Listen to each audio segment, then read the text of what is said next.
कहते हैं कि डॉक्टर भगवान का रूप होते हैं, पर वही भगवान जब इंसानियत को तार तार कर दे और पूरी इंसानियत को मजबूर कर दे तो आप उसे क्या कहेंगे।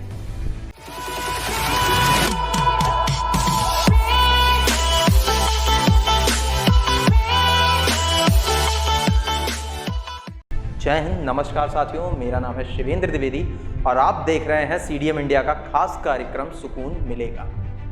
चलिए मुद्दे पर आते हैं। हैदराबाद के एक सरकारी अस्पताल में रवि कुमार नाम के एक व्यक्ति ने दम तोड़ दिया, लेकिन आप उसके मरने के पीछे की अगर सच्चाई जानेंगे तो आपको गुस्सा जरूर आएगा। आप अगर सांस नहीं ले पा रहे हैं और आप किसी से कह रहे हैं कि मेरा दम घुट रहा है, और अगर कोई आपकी बात ना सुने और धीरे धीरे आपका दम इस हद तक फूल जाए कि आप मौत की नींद तक सो जाएं, कोई भी ऐसा एहसास कभी भी नहीं करना चाहेगा। लेकिन इस तरह की एक घटना सामने आई है। रवि कुमार ने अपने आखिरी वीडियो में क्या कहा, आइए देखते हैं। ఊపిరి ఆడతలంటే కూడా చెక్ తినకుండా బెల్ట్ బంద్ చేసిర్రు. బతలాడు పడతా చాలా అయింది. ఇప్పటికి 3 గంటలు డాడీ నాకు ఊపిరి ఆడతలేదు, గుండె ఆగిపోయింది, కిందికి ఆగిపోయింది, ఊపిరి ఒకటే కొట్టుకుంటుంది డాడీ. బాయ్ డాడీ, బాయ్ అందరికీ బాయ్ డాడీ. जिन्हें नहीं समझ में आया मैं बताता हूँ।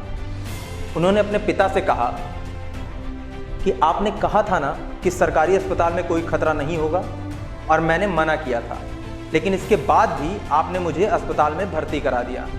आपने मेरी बात नहीं मानी कि डॉक्टर मार डालेंगे, यहाँ कोई नहीं बचेगा। मुझे अब समझ नहीं आ रहा है मेरे बार बार विनती करने के बावजूद भी उन्होंने मेरी ऑक्सीजन क्यों बंद कर दी है। यह बोला उस व्यक्ति ने जिसने मरने के साथ साथ सरकारी अस्पताल की सुविधा और सुलभता को आपके सामने ला दिया।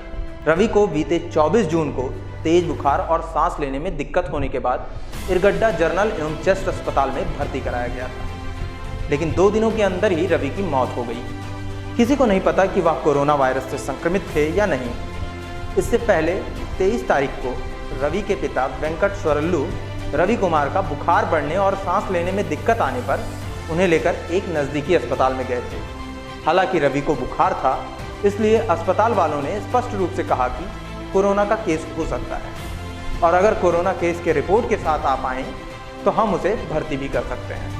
इसके बाद रवि के पिता ने कम से कम 10 अस्पतालों के पास जाकर उनसे गुजारिश की, लेकिन सभी ने इलाज करने से मना कर दिया। मीडिया से बात करते हुए रवि के पिता कहते हैं कि उन्होंने शरीर का तापमान मापा और उसके बाद अस्पताल के दरवाजे बंद कर लिए। छोटे से अस्पताल से लेकर कॉरपोरेट अस्पताल वालों में से किसी ने भी मेरे बच्चे को भर्ती नहीं किया। उन्होंने कहा कि अस्पताल वाले कोरोना टेस्ट रिपोर्ट मांग रहे थे, इसलिए मैंने कोरोना टेस्ट कराने की कोशिश भी की, लेकिन ये भी एक छलावा जैसा ही था। हर टेस्ट सेंटर के बाहर कोरोना वायरस के संदिग्ध मरीज सैकड़ों की संख्या में खड़े थे, और मुझे समझ नहीं आ रहा था कि मैं अपने बेटे का टेस्ट करवा भी पाऊंगा या नहीं। तभी किसी ने मुझे बताया कि प्राइवेट टेस्ट करवा सकते हैं। मैंने ऐसा ही करवाया, लेकिन उसकी रिपोर्ट मेरे बेटे के मौत के बाद आई। उन्होंने कहा कि जब रवि का 12:45 पर मैसेज आया तो वो अस्पताल परिसर के बाहर ही सो रहे थे। 2 बजे जब उनकी नींद खुली और उन्होंने अपना फ़ोन देखा तो बेटे का वीडियो देखते ही वह अपने वार्ड की तरफ भागे, लेकिन उनके पहुंचने से पहले ही उसकी मृत्यु हो चुकी थी। वेंकट स्वरल्लू ने कहा कि जिस तरीके से अस्पताल वालों ने उन्हें जल्द से जल्द मेरे बेटे की लाश ले जाने को कहा, तो उनसे कुछ पूछने का मौका ही नहीं मिल पाया। साथ ही एम्बुलेंस की मांग करने पर अस्पताल वालों ने कहा कि एम्बुलेंस कार्य में उपलब्ध ही नहीं। तो मैं आपसे पूछता हूं कि सरकारी अस्पतालों का ऐसा रवैया कब तक चलेगा। जब कोई बड़ा आला अधिकारी या बड़ा मंत्री अस्पताल का निरीक्षण करने आते हैं तो सब कुछ पहले से चमका दिया जाता है और कमियों को कचरे के ढेर में फेंक दिया जाता है।